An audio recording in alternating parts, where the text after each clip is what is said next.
Y yo le presumí este tiempo porque están los diputados en fórmula y me da mucho gusto saludarlos. Permítame iniciar de acá, Lilia Aguilar del Partido del Trabajo. Qué gusto saludarte, como siempre. Igualmente, Michelle. Buenas noches. Gracias, Iraís Reyes de Movimiento Ciudadano. ¿Cómo estás? Buenas noches. Buenas noches, gracias. Saludos a mis compañeros de tu auditorio. Un placer, gracias. Y bueno, Ana González, gracias del PRI por acompañarnos. Siempre feliz de acompañarlos. Gracias, Michelle, por la invitación. Obviamente a toda la producción, a tu público, a mis compañeros aquí en mesa. Gracias. Y por el PAN le agradezco mucho, diputado Héctor. Jaime Ramírez, bienvenido. Vengo de primerizo a esta mesa. Muchas gracias, Michelle. Compañeras, muchas gracias. Un saludo al auditorio. No, un placer, gracias a usted. Me gustaría iniciar, si me permiten, por este lado, con Lilia Aguilar. Lilia, pues algo que cuestionamos constantemente es si el gobierno de México tendrá esta capacidad de controlar el brote contra el sarampión que tenemos actualmente. Bueno, la respuesta es sí, pero además porque justo antes de entrar al aire hablábamos de el caso específico de Chihuahua, que es Chihuahua el número 1 en casos de sarampión, no Jalisco, y es en Chihuahua donde se han dado estos casos que tiene características muy específicas, pero que estos brotes se han dado sobre todo por un movimiento justo antivacunas que se dio alrededor de la pandemia del COVID.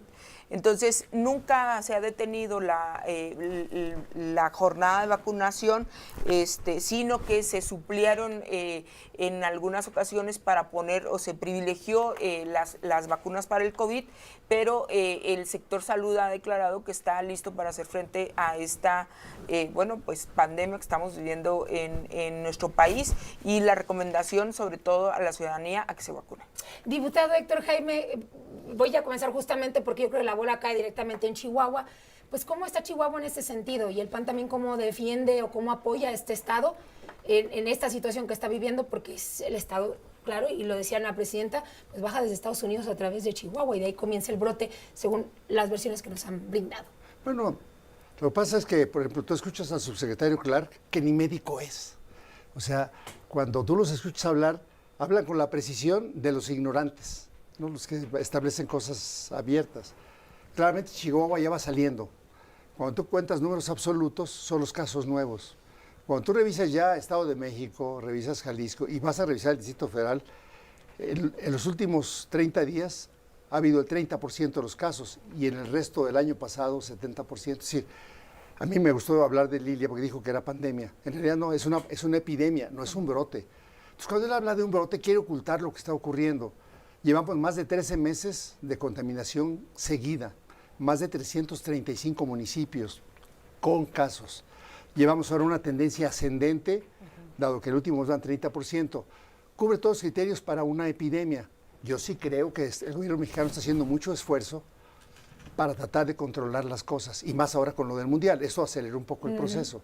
Yo creo que las cosas van bien hasta ahorita, pero muy tarde, es decir, no vamos a criticarlo tarde. Y yo sí quiero decirte que tanto Lilia como Iraís, como Anita, como un servidor tuyo y los legisladores hicimos nuestra tarea nosotros. Es decir, hemos hecho, porque hemos sido compañeros varios años, y un legislador en materia de salud tiene que hacer dos cosas. Uno es proponer el presupuesto y aprobarlo, y el segundo es vigilar qué está pasando, y ahí tenemos algunas fallas. Pero de 60,000 millones de pesos que les dimos para vacunas, nomás ejercieron 44,000 fuera, no lo hicieron, y 20,000. Es decir, 3 pesos de cada 10 usaron, y eso sí, estamos en débito los legisladores en mandar a llamar a cuentas. Chihuahua va saliendo, el resto del país va creciendo. A cada estado le va a llegar su capillita. ¿Cómo ve Movimiento Ciudadano esta situación del brote? Digo que qué bueno que ya están finalmente haciendo campañas de vacunación masivas, pero no debimos llegar a este punto. O sea, si vemos los números y comparamos el porcentaje de personas que tenían las 2 dosis, vemos que ha caído radicalmente en el gobierno de Morena. Ya no pueden decir ahora que es responsabilidad de los sexenios anteriores, si justamente los números bajaron radicalmente en este sexenio, en el anterior sexenio, perdón. Por ejemplo, si vemos los porcentajes de cobertura, estaban casi entre un 98 y 91% en el gobierno de Calderón, y si vamos al de Peña Nieto, 97 y 99%. Ahora las coberturas cayeron un 20%. Creo que esto tuvo, y seguramente el doctor nos lo podrá aclarar más, tuvo que ver también en la pandemia, que ahí disminuyeron las campañas de vacunación de enfermedades como sarampión. Yo recuerdo, a mí me llevaron las vacunas a la escuela cuando era niña, nos las pusieron, obviamente con la autorización de nuestros padres, pero yo ya no he visto como es hasta ahora que ya la enfermedad resurge, una enfermedad que había sido aparentemente eliminada, ahora está de nuevo, como bien dice el doctor, en epidemia, pero creo que se confiaron que bajaron las campañas de vacunación y eso es visible, ¿no? De ver a todos los niños en las escuelas, fue muy deficiente la respuesta que tuvo en materia de prevención por parte del gobierno federal. Ana. Michelle, con la salud no se juega. Podremos decir que la pandemia, que se puso la atención en otras cuestiones, con la salud no se juega. Estamos hablando de esquemas que quedaron niños sin su segunda dosis, adolescentes que no tuvieron la oportunidad de su segunda dosis o hasta niños sin su primera dosis. Es lo que estamos viendo ahorita y eso es lo que es lamentable. Yo soy madre de familia y ahorita te digo, es un tema, es un peligro que se tiene en casa, por supuesto, pero también la irresponsabilidad de siempre querer este gobierno reaccionar. Lo estamos hablando ahorita en materia de salud, pero lo hemos visto también en otras materias. Siempre querer reaccionar, pero no prevenir. Ya se había dicho desde años anteriores, directamente de la Organización Mundial de la Salud, que teníamos que prevenir en materia de sarampión. ¿Por qué? Porque en otros países había empezado también ya a moverse este tema, y se le había pedido también a México que fuera uno de los países que tomara cartas en el asunto y que se pusiera a tener sus campañas de vacunación.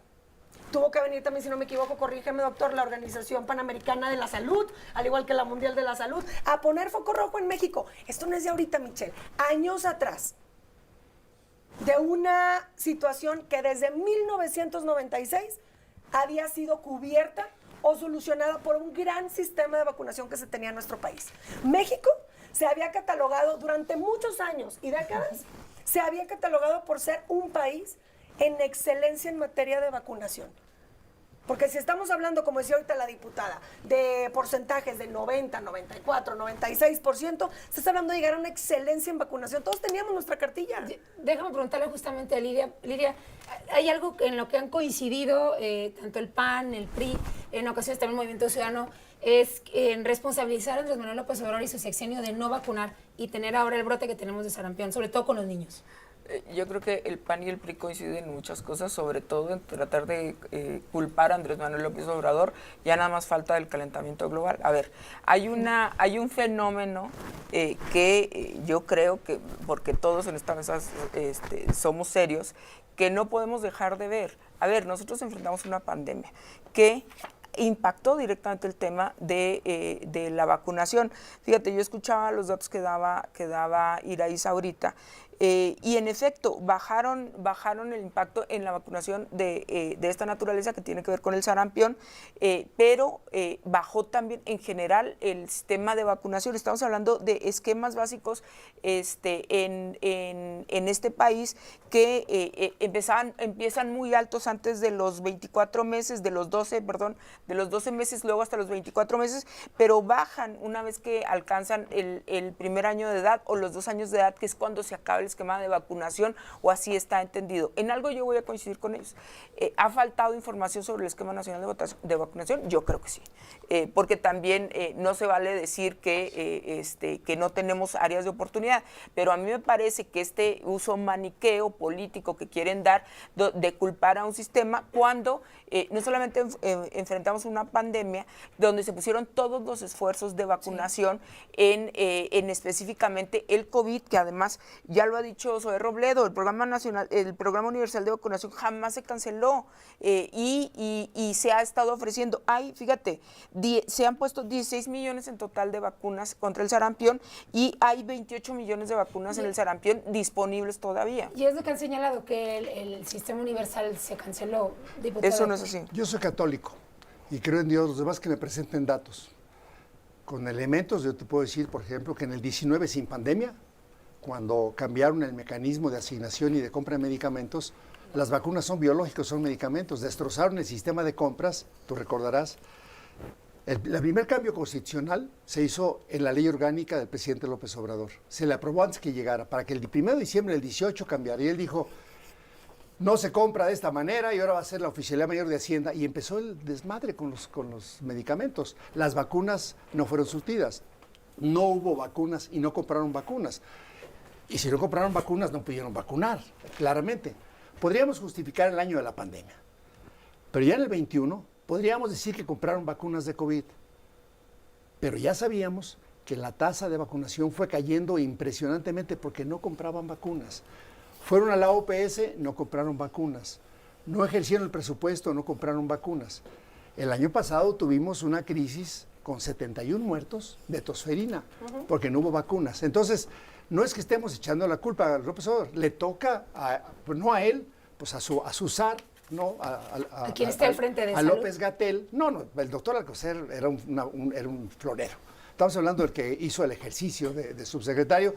Y hoy el subsecretario, que es el doctor Ramiro López Elizalde, pues no aparece porque Clark lo mismo es experto en aeronáutica que en comprar vacunas y en decir qué vacunas se ponga la gente. Me parece muy poco serio el gobierno. Es que ese es el problema de la poca seriedad. Diputada, déjeme ir con Irais. Pues efectivamente sí ha habido un manejo negligente, eso es muy obvio. De hecho, el porcentaje de dosis de vacunación cayó en el 2019, que tuvo que ver con toda esta deficiencia de vacunas, y ahorita solamente estamos viendo las consecuencias. La OMS y las recomendaciones es que tienes que tener al 95% de tu población vacunada para evitar que la enfermedad se propague como lo está haciendo ahora. Esos no son los números, eso no es lo que está sucediendo. Ahora que es tarde, ahora que ya tenemos la presencia de una enfermedad que había sido eliminada en el país, ahora sí vemos que son simplemente consecuencias de no haber realizado las campañas de vacunación, sobre todo enfocados en niños y niñas, que son quienes más riesgo tienen de sufrir esta enfermedad y tener una consecuencia letal, como ya estamos viendo que parte de los fallecidos son niños y incluso bebés. Va, aquí algo muy claro, Michelle. Ok, me subo a la mesa al tema de la pandemia. No, es que en la pandemia no se compraron vacunas porque la prioridad era otra. Ok, ¿hace cuánto terminó la pandemia? ¿Ayer? ¿Hace un año? ¿Hace un año y medio? ¿Hace 2 años? ¿Hace cuánto terminó la pandemia? Vamos a querer culpar la pandemia de presupuestos que nosotros mismos en esta mesa hemos votado a favor o en contra, porque han hecho también reducciones en el sistema de salud. Formo parte de la Comisión de Salud, tú lo sabes muy bien, compañero Héctor Jaime, que somos secretarios en la Comisión de Salud, y cómo hemos exigido, antes de que llegara el sarampión a nuestro país, que la falta de compra de vacunas y la falta de medicamentos en el sistema de salud. Eso no es de ahorita. Lo veníamos diciendo y lo veníamos detallando y veníamos exigiendo que así como se pedía presupuesto para mayor seguridad, así como se pedía presupuesto para mejor educación en nuestro país, se exigía también por parte de nosotros mayor presupuesto para salud. Y decían, disculpen, es que ustedes exageran, es que si hay vacunas. Esa era la respuesta. Es que si hay vacunas y es que si hay medicamentos. Hoy dicen, no, es que sí es cierto, no había vacunas, pero ya estamos en esto. Ok, se agradecen las campañas que se están haciendo, por supuesto que se agradecen. Pero siempre es un tema de reacción y no de prevención. Y con la salud no se juega, Michelle. Michelle, ¿me regalas un minuto de acción social? ¿Me regalas un minuto de acción social? Mira, a las 6 de la tarde le mandé este mensaje a Fernanda, que le agradezco mucho porque es la vinculación del IMSS. En la clínica de adscripción 228 Santiago Tequistengo nació una bebé hace 3 semanas y ha buscado en varios municipios, tiene seguro social y ha estado buscando la vacuna en el seguro social y no se la dan. El nombre de la paciente es recién nacido, Sofía Aurora Rodríguez González, nació el 30 de enero, no le han dado vacuna. Del IMSS, su teléfono de ella es el 722-709-2104 y solicita pues, que le pongan la vacuna. Su mamá está, en el nombre se llama Azucena de Jesús González Ávila. Bien. Y en una seguridad social es 4203-8414-613, donde hay todas las vacunas. Hoy en el IMSS no hay vacunas, llevan 3 semanas buscándola, no hay un censo nominal. Entonces, vacunamos 100 millones, pues como 100 millones de Papá Nicolau y el cáncer llega tardío, porque mientras no sepamos a quién estamos vacunando va a ser complicado. Bien, gracias, doctor. A ver, respondiéndole aquí al doctor, él dice, denme datos. Bueno, yo entiendo que cuando se les dan datos, pues depende de los datos, es la interpretación, pero a ver, la OMS ha dicho que el repunte internacional de sarampión se ha dado por el suspensión y retraso de campañas de vacunación por la emergencia sanitaria del COVID-19 y por el debilitamiento de los sistemas de inmunización, incluso en países con infraestructura sólida. Entonces, pero fíjense nada más, la OMS le ha retirado el estado de libre de sarampión a España, Reino Unido, Austria, Armenia, Azerbaiyán y Uzbekistán. Yo, que sepa, Andrés Manuel no gobierna ahí, pero más aún, ahí les voy a decir que en Canadá inició un repunte desde octubre del 2024 con un pico en el aumento del caso de 200 personas por semana. Tampoco gobierna Andrés Manuel Canadá, ¿verdad que no? Entonces, A ver, por favor. ya vamos hablando de Ana y Gracias. Grace. Yo nada más quisiera pedirle una disculpa a las familias que se han enlutado en nuestro país por culpa de falta de vacunas en nuestro país. Es una falta de respeto querer justificar. Está mencionando a otros países, diciendo que si Andrés Manuel gobernaba No, Ana, ya o son no. datos. Se está enlutando a familias en México que están ahorita sufriendo por la pérdida de un ser querido, porque no hubo Y el vacunas. uso maniqueo y que de ese quiero que dolor los vean es como poco nombres. ético. No, no es maniqueo. Es maniqueo. No, no es maniqueo. Si así lo quiere ver usted, diputada, qué falta de sensibilidad tiene para Es toda la maniqueo. gente. Vamos Porque con esto, estás nos estamos jugando quedando con el dolor. Déjame nomás terminar con se Grace están porque se enlutando nos está familias, yendo el se tiempo. están enlutando familias y eso no es jugar con el dolor. Si ustedes son jugar con insensibles, el dolor. ¿qué están haciendo Eso gobernando? siempre ha hecho el PRI. Necesitamos a gente Mira, sensible nada gobernando. más un dato de estudios periodísticos. En el 2024, 340,000 niños en México sin ninguna clase de vacuna. Qué peligroso es esto para la salud de las niñas. Y los claro. niños. Qué peligroso es que si comparamos con años anteriores, los números cada vez aumentan. Ha habido una negligencia en el tema de vacunación, hay que aceptarla y se está actuando tarde, como siempre pasa con las improvisaciones de Morena, y finalmente invitar a la gente a vacunarse, que ante la Yo creo duda que eso es lo que, mejor es se, lo que tiene se que vacunen. quedar la vacunación. Ahí está. ahí Y está. justamente se trata de hacer equipo para evitar que crezca el brote. Ya nos tenemos que ir, tenemos 15 segundos. Lo Sí. que nos alcance, diputado Héctor. Si está embarazada, no hay que vacunarse. Menores de 6 años, 2 dosis de triple, y si no, póngale una triple a su niño. Entre 6 y 49, Gracias. 2 dosis de refuerzo. Con esto nos despedimos. Muy buena noche. Gracias a todos. Un placer verlos. Gracias.